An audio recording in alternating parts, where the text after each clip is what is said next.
So I'm delighted to have Aenugu from Tech Force with me on the Business Spotlight interview this morning. Thank you, Jay. No worries, no worries. Oh, Absolutely good to be here. Yeah, great. Don't so worry tell about us, the name, it's fine. As long as it's Jay or Jay, it's fine. It's Jay. Sorry about that. Okay. Tell us about Tech Force. Tell us what you do. So Tech Force, our mission is to protect businesses, for businesses to feel safe doing business online.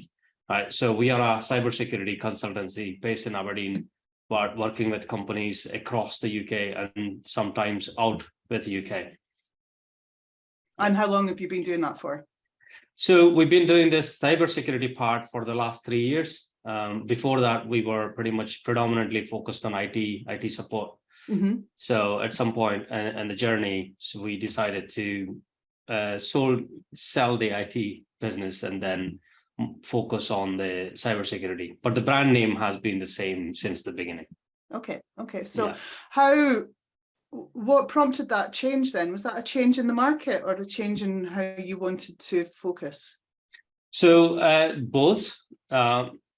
It was at the time, the demand from the customers, and also when we looked at the business and the numbers, it made more sense to focus on cybersecurity, right? And now there are tons of companies, good companies delivering IT support, and we were just a startup, right? We were doing okay, but we thought we could serve the customer much better and work with more companies in partnership.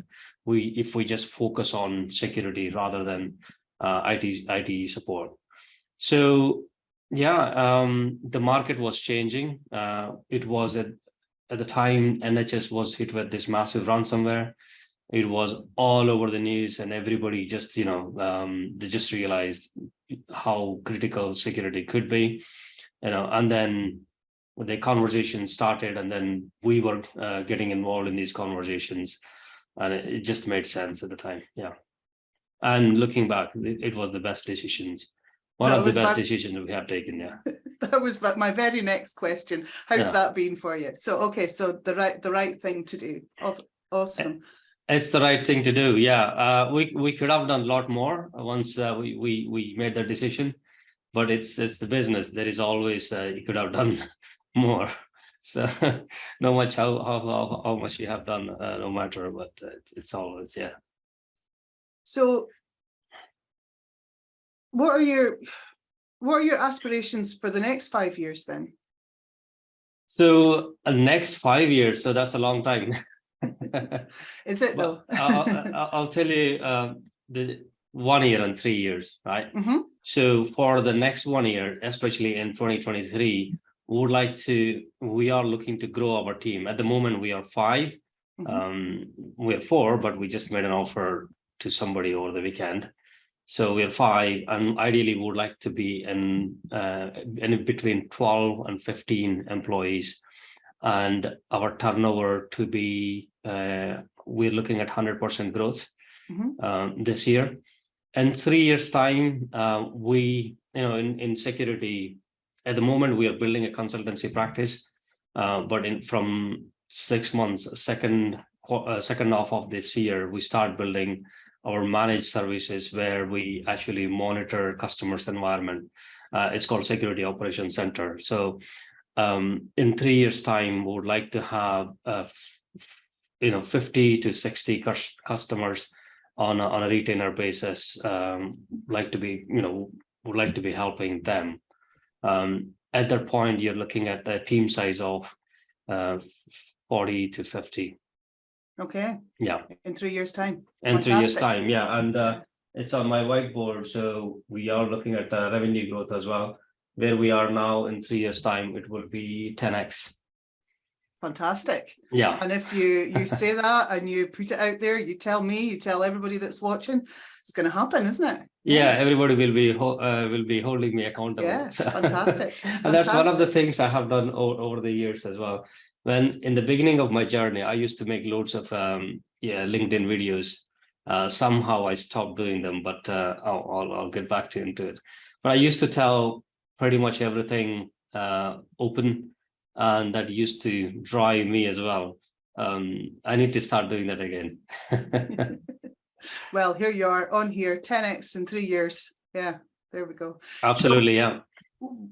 Interesting that you're looking to increase your team by such massive growth. What are your thoughts on the current talent situation in Aberdeen, or will your team will they be locally based, or is it a national or international? So at the moment, our team is pretty much everybody works remotely. I'm the only person coming into the office because I have 2 kids. Then I can't bear them at home. So and also I live across the road. It's easier to come into the office. But teams spread across different locations. They all work from home. In the future as well, it will be based on what roles they are working in, predominantly remote, if not hybrid. But yeah, regarding the national, international, so at some point we would have to look at the recruiting team from out with UK, wherever the best talent is. It doesn't matter where they are. You know, in current times, you can, as long as you have internet and a laptop, you can pretty much work from anywhere. And with regards to the productivity, as long as work getting done, and as long as the results are there, team can be anywhere. Yeah, and the skills situation you asked. There are 2 sides to the coin, 2 kind of people who thinks there is skills shortage, but there isn't. We've been trying to recruit people, so I know firsthand there is shortage of people with experience, right? And also the expectations are really high from the candidates and sometimes from the companies as well. And the awareness issue as well. Most of the students who comes to the interviews, they immediately think they want to be a hacker. They want to be an ethical hacker. They want to be a pen tester, right? So it's the guys you see in the movies, or it's the guys you hear about them in the news, right? But cybersecurity is not all about hacking and pen testing. There are so many other roles, so many different jobs in the industry. That's the awareness issue. Again, somebody comes in with no experience, asking for ridiculous salaries, high expectations. Yeah, there is a shortage of experienced people with actually the been in the battleground. They fought the wars, but hopefully that situation gets better. Yeah, interesting that, it's just the expectations. If we set the expectations, then it's going to be easier to find the right people. So yes. And some people think, right, in the industry, some of my peers, they think there is no shortage of skills. It's actually employers, they expecting too much or things like that. There were cases where I have seen the job descriptions myself where they're asking for like 5 years experience and industry gold standard certifications and everything, but the role is junior cybersecurity analyst or a graduate cybersecurity analyst. When it's a junior and a graduate, why do you need 5 years, 3 years experience and top certifications? And then in the end, the pay would be a lot less as well. And my peers in the industry saying, you're asking for all this and you're saying you don't find the candidates, and you're saying shortage of skills. That's a different situation. But my opinion is there is a genuine shortage of skills. Yeah, I'm loving that maybe the candidates are expecting a lot, but also the employers are expecting a lot, and we need to get the balance right to get the right fit. So nice message to be sharing this morning. So as in your journey as a business owner then, Jay, what have been your biggest learnings? That's a good question, right? I'll be honest, the business has changed me a lot. Once you're in the business, you learn so much about yourself, your decision making, your values, your vision, your ability to inspire other people. My biggest learnings, I was and I just posted this last week. I'm not sure if it's my background or my I don't know, my upbringing, but I always used to think, I still think, whenever I'm talking to somebody, or even if I'm on my own, I'm thinking what others are thinking of me. When I'm about to say something, I'm thinking what others are thinking of me, right? That fear has crippled lots of the decisions in my journey.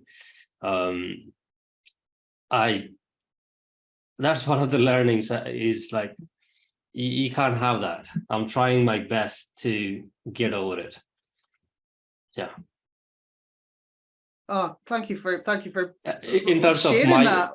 Yeah, opening up to that, because I think a lot of people that are watching are the same. What will people think of me and my business? What will they think if I do this? And that does hold you back, doesn't it? Yes, yes. And also running a business and growing a team, being a business leader, it's people say entrepreneurship is a lonely place. It is. And if you're surrounded with good people, that could be less lonely, but it still is a lonely place.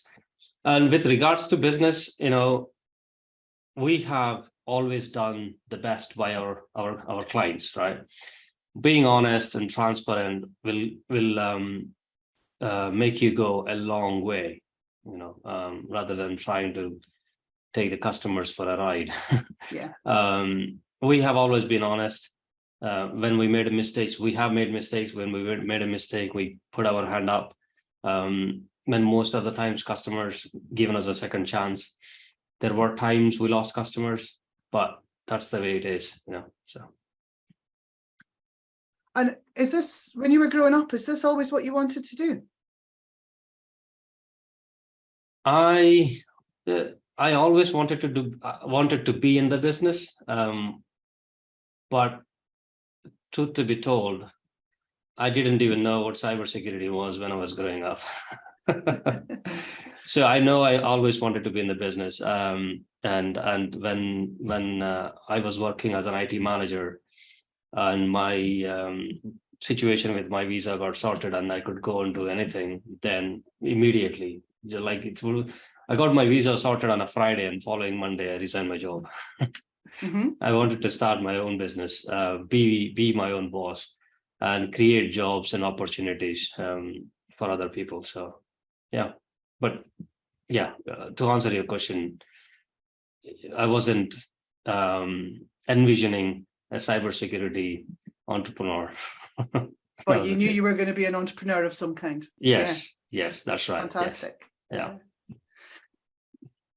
So what have been the biggest issues you've overcome?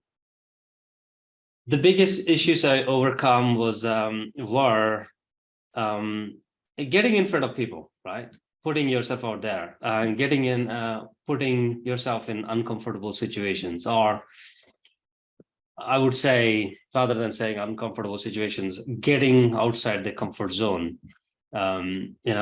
As I said, I used to make loads of content videos on LinkedIn before, and I had a little bit of hatred towards myself. Yeah, I had cases where people even sat on my face. Literally, I had to grow a crocodile skin and move on. Yeah. So, and also, as I said, doing right by the customers, and what goes around comes around, right?